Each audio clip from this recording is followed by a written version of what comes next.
more small batch hot sauce makers like Ron Menon than ever before in the US. It doesn't get much more authentic than two ass in a kitchen making hot sauce. Like, it doesn't get much better. But most craft producers don't have resources to grow their own chilies. So many buy a base mash from Ed Curry, the man who's bred the world's hottest peppers twice. It's like birthing a baby. His most recent creation, Pepper X, is 1,000 times hotter than a jalapeno and holds the Guinness World Record for spice. But not even 2 decades ago, only a few massive brands dominated the US hot sauce industry, like Tabasco and Frank's, which gets its mashed peppers in these 20,000-gallon rail cars. Today, the big brands are also racing to innovate, as changing demographics have turned hot sauce into one of America's favorite condiments. I grew up in Mexico. I need heat, I love it. So how did hot sauce become the new craft beer? And what are legacy brands doing to stay on top?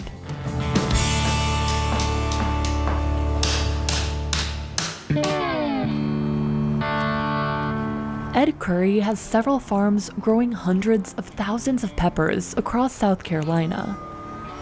I am nurturing my own children here. Are your kids jealous of your pepper plants? No, they don't care. They got their friends and their video games, and Tickety Talk or whatever, InstaTwit or whatever else they're on. His 2 record-breaking hottest peppers are grown in top-secret locations that are closely guarded. All of us are armed in South Carolina, including the guys who are picking. It took Ed 10 years to breed his second spiciest pepper, the Carolina Reaper. If you see, these are 2 different plants. This is one, this is another. You just take this little paintbrush right here and you go in and you look for some pollen. And by the way, isn't that a beautiful flower? And then you go to this other plant and you transfer the pollen. And it's just back and forth like that, over and over and over again. It doesn't always work. A lot of times in year 5 or 6, they revert back to their parents, and that's that. Ed engineered the Reaper by breeding a ghost pepper from Pakistan with a habanero from the Caribbean island of St. Vincent. The result was a pepper with an average level of 1.64 million Scoville heat units. 0 is a bell pepper. 1.5 million to 5.3 million is police-grade pepper spray. The Carolina Reaper was certified the world's hottest chili pepper by Guinness World Records in 2013. It's about twice as hot as a ghost pepper, 20 times hotter than a habanero, and 800 times hotter than a jalapeno.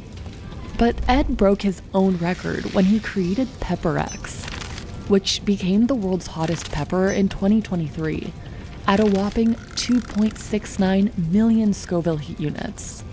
The stuff that makes peppers taste hot is capsaicin, a chemical compound that works as a defense mechanism for plants to keep some insects and fungus from eating them.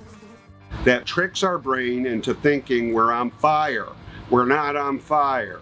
It's just a trick, because capsaicin is a poison to your body. You need to eat your body weight or more in order to die from it. I think you should say that your body perceives it as a poison instead of saying it is a poison. It is a poison, Tom. Tom. Yes. Is capsaicin a poison to your body? Your body perceives it as a poison. No. Is capsaicin a poison to your body? Yes, but technically it is. But it would take at least 35,000 milligrams, or about 350 Carolina Reapers, to kill a 150-pound person. Capsaicin also has health benefits. It can help fight inflammation and chronic muscle pain. In animal studies, researchers found that it can be used to attack and kill prostate cancer cells without harming healthy ones. Ed sets aside 10% of his peppers for replanting and breeding. 20% are ground into powder. He only sells about 2% of his peppers whole to other hot sauce makers. Most of each harvest gets turned into pepper mash. Brandon Peters oversees that fiery process. We wear respirators when it gets really bad, especially like right now we're making Pepper X. The team handles about 10,000 pounds of peppers on an average day. And then they're dumped into the hopper. They go up the conveyor belt, come into the chopping machine, the Fitz mill is what it's called. And that thing is powerful. This machine can chop a whole 1,000-pound bin in just 5 minutes. Not something you want to put your hand in. It actually shows fingers cut off on the machine. It throws an extra spicy mist into the air. These guys that you watch in here working, they're on fire. And they've got a great poker face, but it burns. We are in a constant, perpetual state of fire on our bodies. Then they move to step 2, cooking the mash. This robotic arm dumps the ground up peppers into one of these 5 kettles, where they boil. We used to do this whole process manually with buckets, and it was rough. So they got us this, saves our lives. Some of these machines are custom made. If I had to throw a number on it, I'd say probably at least $4 to $5 million worth of equipment in this building. So he's just hosing this out to make sure we get everything we can out of there. This is actually my son. He's one of the best in the business. Then they add water and vinegar until they reach the right pH that will make the sauce shelf stable for up to 2 years. We call pH our Bible. The pH is the acidity in the food, and bacteria can't live in acidic foods. So we have to keep that level to a certain standard. If the pH is below 3.1, they'll add more water and mash. If it's above 3.9, they'll add more vinegar. This batch is good to go. Now they heat it in this steam kettle for 1 to 2 hours to sterilize the mash. That is an angry kettle. Yep, go ahead, temper up. Where are we at? 206? Beautiful. I've been doing this for 4.5, 5 years, and I'm still coughing. You can only build so much of a tolerance, and it's just gonna hurt no matter what. You just get a better game face. The team fills 25,000 of these 5-gallon buckets of mash every year. Many small batch hot sauce makers across the country buy it from Ed and use it in their own recipes because they don't have farmland or factories to produce their own. Today, Brandon's making a classic chile de árbol hot sauce. They dump the pepper mash back into one of these kettles and add ingredients. It'll go into a pureer that we pour into the top, and it comes out extremely fine, a very fine consistency. Ed's team makes about 200 sauces and salsas under his own brand, Pucker Butt. Good Lord, I have no idea the exact number of sauces. A lot of them haven't even seen the light of day. When the company started in 2003, Ed and his workers were filling 300 to 500 bottles a week, all by hand. Automating has helped them scale up tenfold. The machine runs anywhere from 25 to 60 bottles a minute. Now, the company cranks out millions of bottles every year. And because Ed's peppers are so spicy, he doesn't have to use a lot to make his sauces, well, hot. One of the benefits of having a hotter pepper is economies of scale. If they were using 55 gallons of habanero mash to heat something up, I can do the same with 1 gallon of Pepper X.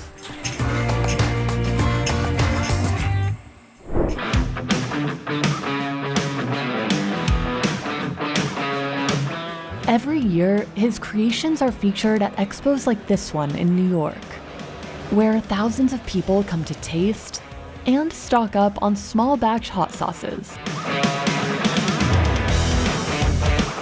I have tums in my purse, just in case. We got candy this year. Our mouth is on fire, so it helps. We have hot sauce holsters. We're on a mission to help people to never be without their sauce again. Okay. Steve Seabury started this event in 2013, a few years after founding his own hot sauce company. I just want everyone to experience things that they can't normally find here. Yeah, everything here, we focus on craft, artisanal hot sauces. You know, it's kind of like runs parallel with the microbrews, you know, craft beers, where, you know, like almost every city now in the country has their hot sauce company. One of the highlights is the pepper eating contest. Ed brings the peppers for it, all the way from South Carolina. It's kind of like the old-time Roman gladiators. You know, why would you go watch anybody be eaten by a lion? Well, you know, they pack that house full. That's what happens at these. A few rules we're gonna have to go over for these brave 7 competitors. Give it up for them first off. Today, I'm here to judge an official Guinness World Records attempt for the most Carolina Reaper chilies eaten in 1 minute. 3, 2, 1, go. He's at potential pace to break the world record right now. He's going. So for today's event, there's gonna be a few guidelines that I'm gonna make sure are followed. First, they have to be official Carolina Reaper chili peppers. They have to be raw, not peeled, and with the stems on. Uh-oh, it's hitting him. It's hitting him. Swallow it. Go back for more, Marta. Come on, you can do it. Come on. 3, 2, 1, go.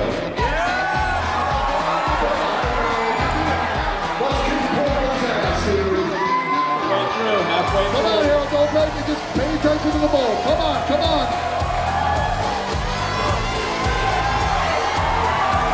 Come on, Harold, let's go. These people want you to break this record.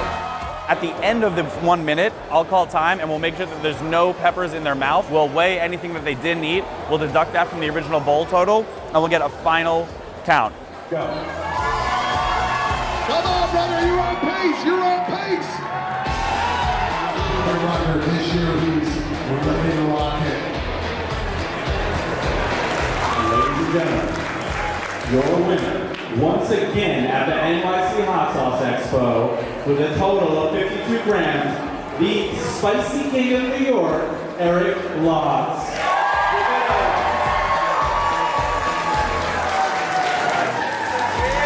The record stands at 122 grams. That's about 24 peppers. It was set in August 2023 by Freddie Rubio in Portland, Oregon. I got 4th place in the Guinness World Records Carolina Reaper eating contest. How many peppers did you eat? I think they said 6. Collins, you've already with Collins' ass. You actually get like a crazy head rush, so I couldn't really tell what was going on, and I just knew that people were cheering, and I was like, I can probably do one more, but I don't know how many times I had that thought. Like your eyes just immediately start pouring water, and it feels kind of like you're floating, like you're walking on clouds. But I knew if I just wrote it out, it would be fine, because I've done this before. Ed has done some damage. Give it up. Give it up. He persuaded me to do it, so when he tells you to do something, you get up on stage for him. Ed is a celebrity at the expo. We really have 192 different sauces. My favorite thing. This is the 3 hottest peppers in the world, all in one bottle. I go through 2 or 3 bottles of this a day. Here, I'm not gonna hurt you. Okay. Okay? All right, cheers. Cheers.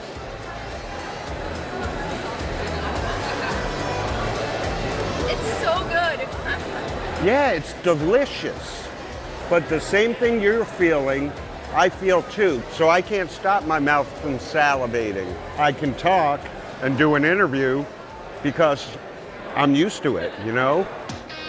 Ed says he's also here to support other small hot sauce makers, like Ginger Goat, a company from Canada. It's harder to grow chilies there, so it leans on Ed for mash. We knew who Ed was, and our first gallon of mash that we ever bought during recipe development came from the Pucker Butt Pepper Company. A few stalls over, Ron Menon from Hell's Kitchen Hot Sauce also gets some of his mash from Ed. I'm known for my interesting flavor profiles. They call me the Willy Wonka of hot sauce. Ron won the Screaming Mimi at the 2024 Expo. That's like winning an Oscar in the hot sauce world. And it was for this one.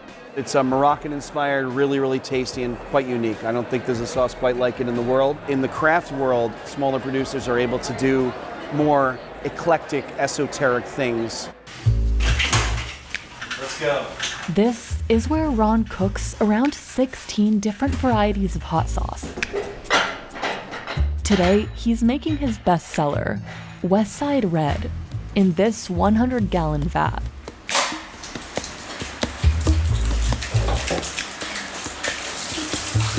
He starts with the base, apple cider vinegar, plus his special twist to make it sweet, blue agave nectar.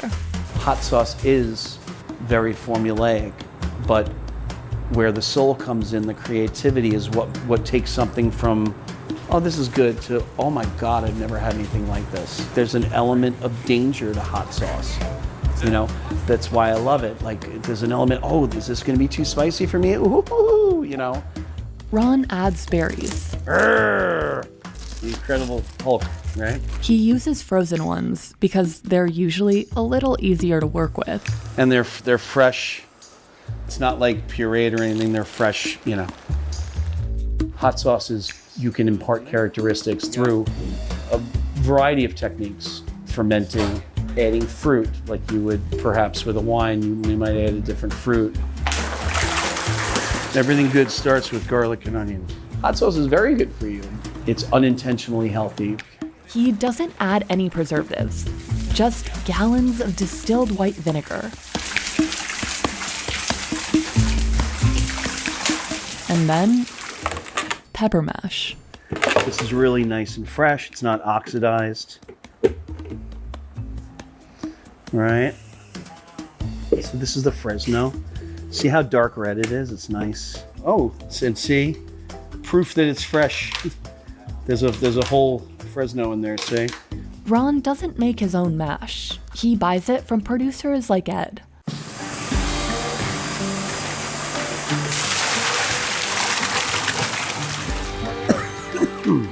This keeps you young. They mix it once now to check its consistency. Weapon of sauce destruction, yes. They need 2 blenders in the vat to mix everything. But they don't always have enough hands. We kind of tie this up. It's good, it doesn't go anywhere.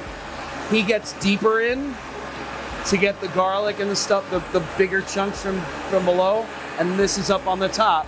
So you get it from both sides, and it makes it blend faster. And as you heat it up, it all blends together and it all cooks together. It's like making a soup. There you go. For a little extra kick, they add fresh lime juice.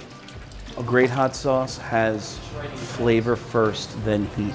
It's not just what you put in, throwing everything in. It's when you make the additions. It's how long you cook them and you take a little bit of time. When you have a smaller production and you're able to control factors and make the pepper flavor come through more, you are taking more care. That's why making an artisan product is a lot different from a big production. The whole cooking process takes about 4 hours.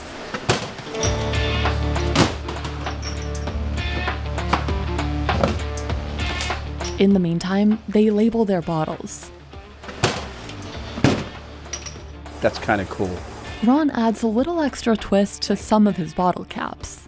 I really try to lean into the New York thing in a real way. I'm a real New Yorker. It doesn't get much more authentic than two assholes in a kitchen making hot sauce. Like, it doesn't get much better. Very nice. Nicely done, fine sir. Once the sauce hits the right temperature, the liquid's at 203 degrees, right? He'll start bottling. This is called hot fill and hold method. When you fill with the hot liquid at the proper temperature, you cap it, right? And then you invert it. What are you doing? You're creating a natural vacuum? This basically sterilizes the bottle and the cap. Ron says they're good to flip after 15 minutes. And label. Ron has gone from packing 30 boxes a week when he started his company in 2015 to 300. This is what I was put on the earth to do. It's a privilege to be able to do what I do. It really is. Yeah, it really is. The holidays are extra busy. His demand spikes, especially for the 2-ounce mini bottles. Ron also supplies 170 Stop & Shops in the Northeast. And online, he sells a 5-ounce bottle for $12. That's 4 times more expensive than a bottle of Tabasco. But customers are willing to pay more for these artisanal flavors. It's like fish, in a lake. There's little guppies, then there's I'm like the medium-sized goldfish, and then there's the big shark in the ocean would be your Tabasco or your Melinda's or whatever. You know what I'm saying? So there's levels to anything, But big hot sauce makers like Tabasco have been perfecting their recipes for years. The company grows peppers just for seeds inside this greenhouse at its headquarters on Avery Island. We're also looking for the plants that produce the richest color red peppers at perfect size, and then flavor too. Christian Brown is the great-great-great-grandson of founder Edmund McElhenney and the company's agriculture manager. Yeah, everything's looking good. No signs of aphids. He sends only the strongest seeds to 5,000 Tabasco farms around the world. Tabasco says their peppers originate from the Amazon in South America. They're about 6 times hotter than a jalapeno, only 1 to 1.5 inches long, and weighing a gram each. Because the peppers are so small and easily damaged, machines don't harvest these. People have been growing chilies for at least 7,000 years. They're native to Central America, where Aztecs were believed to be the first to mash chilies into a liquid. They'd use the drops to help relieve tooth pain because of capsaicin's anti-inflammatory properties. They'd also mix their chili mash with herbs and water to spice up their food. There's one variety that's native to North America, the chiltepin pepper, which is about twice as hot as a cayenne. Christopher Columbus brought chilies to Europe in 1493, but people there thought they were too spicy. A few years later, Portuguese explorers took peppers to the Indian subcontinent. Locals there were already used to heat. They'd been cooking with their own native spice, black peppercorns. Chilies added just a little extra kick. In the US, the first commercial hot sauce popped up in the early 1800s. It was made from cayenne peppers in Massachusetts. Enslaved people used hot sauce to make bland food more flavorful. And later, Black Americans carried it in their bags because segregated restaurants required them to bring their own utensils, plates, and condiments. Something Beyoncé referenced in her song Formation. I got hot sauce in my bag, swag. But hot sauce wasn't mass-produced until Tabasco hit the US market in 1868. To this day, the company has had a unique process. The team sprinkles salt on the peppers and uses a giant machine to mash them into a paste. This pump siphons it into white oak barrels. Some are 60 years old.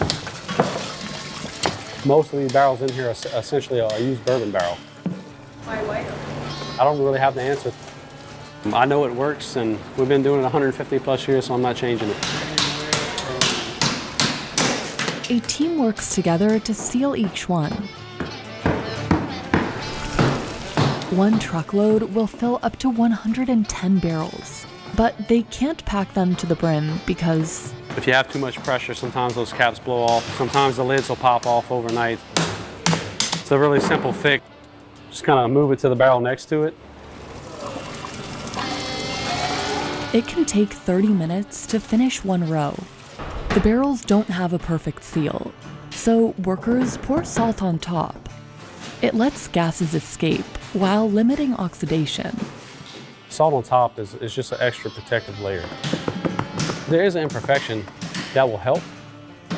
The team stacks each barrel by mash origin.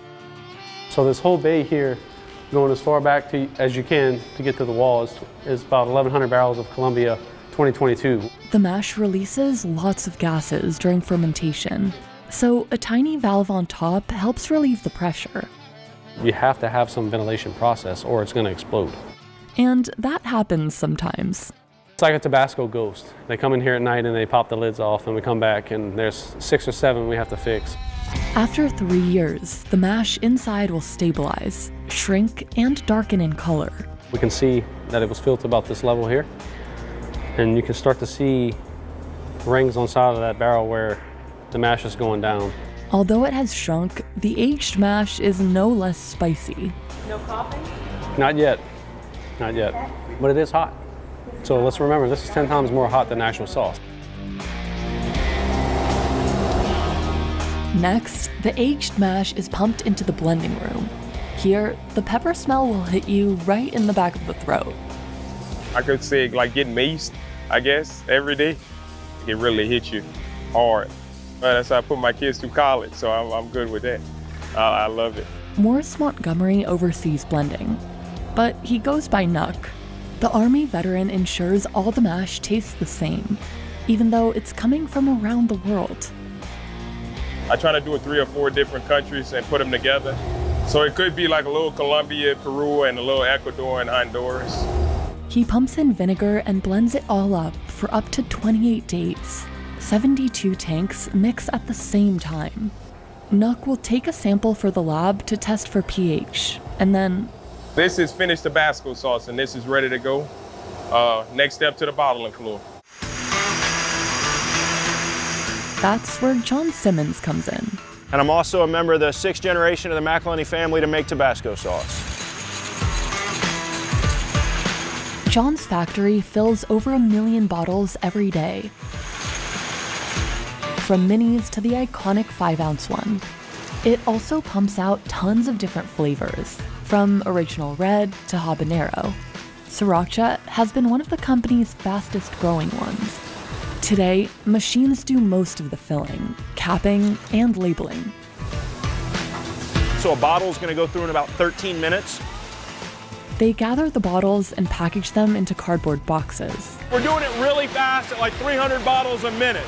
Next, the shipping room. So we've got product for Germany, Japan, Sweden, Taiwan, the Canary Islands, South Africa.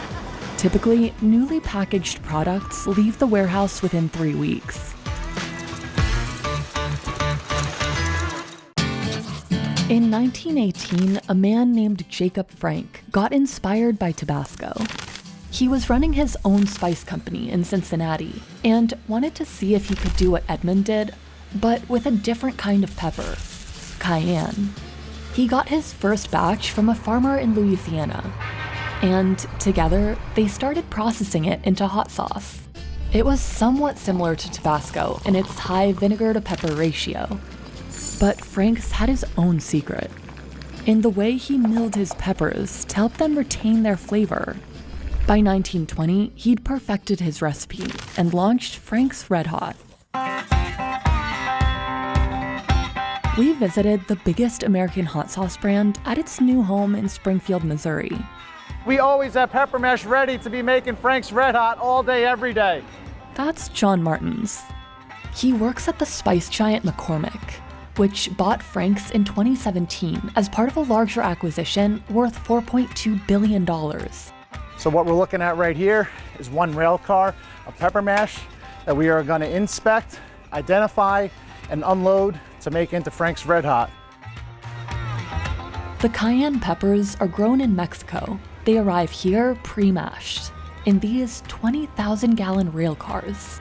We're checking these seals down here just to make sure that no one has touched that rail car. John's team has to measure the spice and viscosity of each batch, so they can get the ratios just right for Frank's Red Hot. Then they attach a tube that carries the mash to one of these 5,000-gallon tanks. So we're in the mash tank farm right now. All 15 tanks in here are full.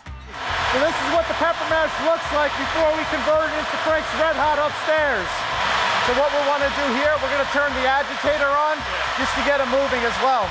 That keeps the mashed up peppers from separating from their juices. You can tell it really has a strong smell. This one might have a little more punch, so they dilute it with a milder batch. They mix them together in what they call the blend tank. Frank's biggest secret is in how it mills its peppers. We have a unique process in the way that we make Frank's Red Hot, which is part of what maintains the flavor of the peppers. Milling is what gets the sauce to go from this pulpy mash to this. Then workers perform what they call the slick test. This is what we do every hour. We perform visual checks to make sure there are no particles too big or too small in our sample, so we have good product ready to be bottled. This is how it looks good. So now that we've made our Frank's Red Hot sauce, what we're doing next is sending it to our bulk tanks for storage. On an average day, the company makes about 130,000 gallons worth of Frank's Red Hot. Here is one of our large tanks for storage.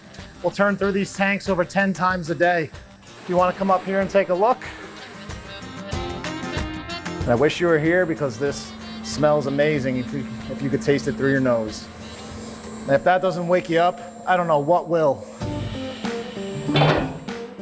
From here, the sauce travels through a network of pipes into a different room where it gets turned into one of Frank's 155 other products, like its buffalo sauce or chicken dip. The company has 12 packaging lines.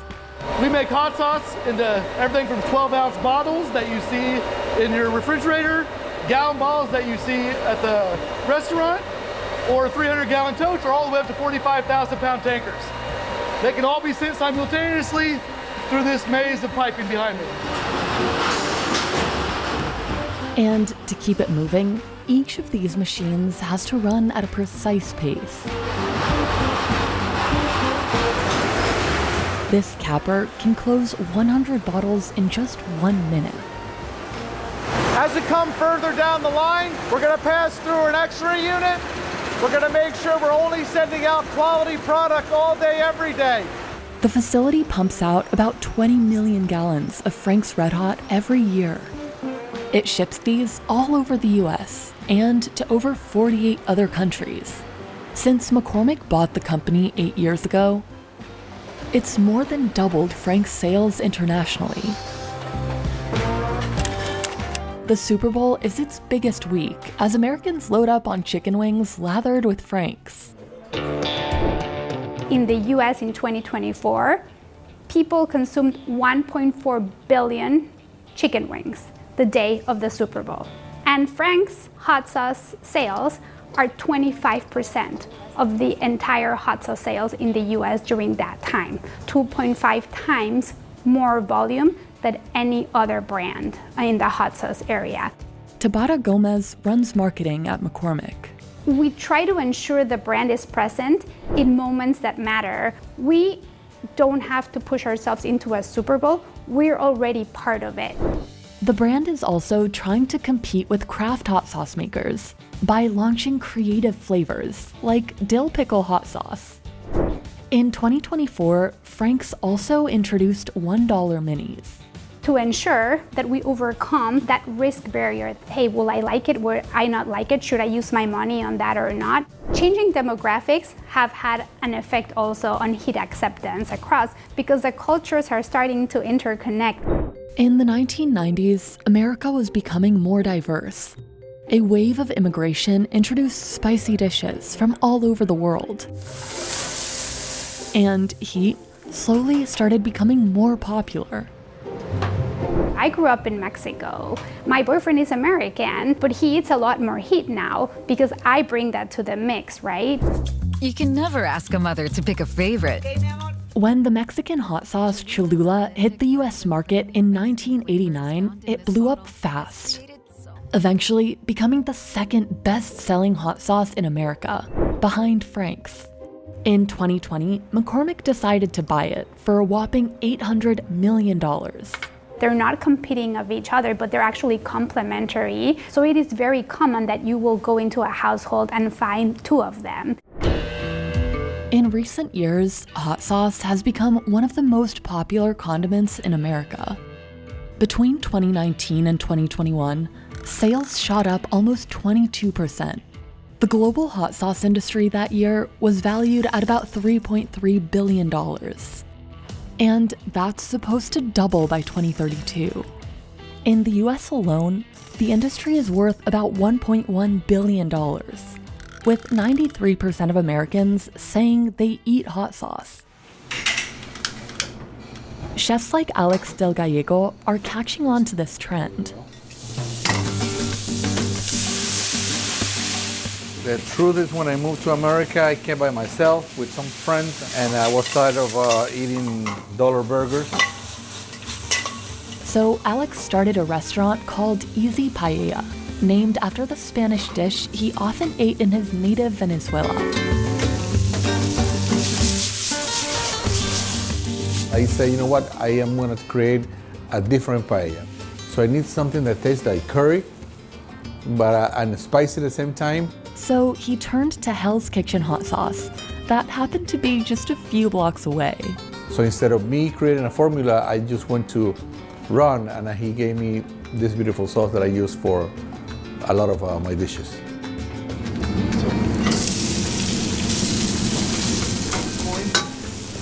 We add the Rockin' Rasta sauce. It's a Jamaican coconut curry hot sauce that's ranked at 3 out of 6 on Ron's chili pepper heat scale. So it's pretty spicy. The Rockin' Rasta sauce that goes around, you see, that it will be enough. Then we actually sear it very well, and we serve it right away. We don't want to cook the sauce. We want to make sure it goes fresh on the plate. Hot sauce enhances all the flavors of the paella. For example, the chicken paella is very nice. You can taste the saffron, you can taste the olive oil and everything. But when you actually put the sauce, for those people who like spicy food, it's like a magical moment in the mouth. Hold on. Heart rate's about 130. But eating hot stuff isn't always a magical experience. Oh, I feel it. Did you feel heat? Extra hot sauce gets everyone crying the same on the YouTube show Hot Ones. Oh! No matter how famous you are. Guess what got me? God. Let's take a 5-minute break. Yeah. When sauces get featured on the show, their sales go through the roof in what's been dubbed the Hot Ones effect. We have the founder of Heatness, Noah Chainberg, in the building. Noah Chainberg provides the show with its fiery 10-bottle lineup. So we'll try and kind of yank around the celebrities' taste buds and really give them something to respond to. This is the bomb. Beyond insanity, it says. We try and think of the hot sauces as other characters on the show that they can interact with. He sources those flavors from all over the world. So we'll end up trying usually about 20 a week, which when you do the math, comes out to over 1,000 sauces a year that we're tasting. Noah also comes up with the recipes for the Hot Ones' own brand of sauces. Our new Hot Ones Buffalo hot sauce. We look at, okay, what's popular with food trends, what's happening in the culinary scene, and then also what are customers gravitating towards in the grocery store, what's going to resonate with them. And then heat level is always important, of course. He brought in levels 2, 3, 5, and 10. The mildest of these is the Hot Ones, the classic garlic Fresno. So deliciously tart, you feel it in your cheeks. But what stands out with this sauce are the Fresno chilies, which are like super grassy and fresh tasting. I wanted something classic that you could use on your eggs in the morning. Third in the lineup packs a little more punch. Let's see my pouring technique. We see srirachas really having a moment and very popular, but we want to bring something new to it. Totally different aroma. So what we created is a pickled garlic sriracha. Then we wanted to add an extra little twist, so we put some key lime juice in it. Sauce 5 in the lineup is Noah's favorite. I'll take a big pour of Los Calientes because I love it. Warm spices, cumin in there. So delicious, smoky. The name Los Calientes came one time I was on vacation. I sat there on the beach and I was thought out loud and I said, how do you say hot ones in Spanish? Los Calientes. I said, that's perfect. We'll go with that. The part I left out of that story is like, sparked up a dude and went, how do you say hot ones in Spanish? Last, but certainly not least, the infamous, the notorious, the Last Dab experience. And it's called that because this one has 3 forms of Pepper X in it. Fresh Pepper X peppers, it has Pepper X powders. It's also made with Pepper X distillate. If you notice the clouds on the label here, it's because it just sends you places. Oh, that's too much.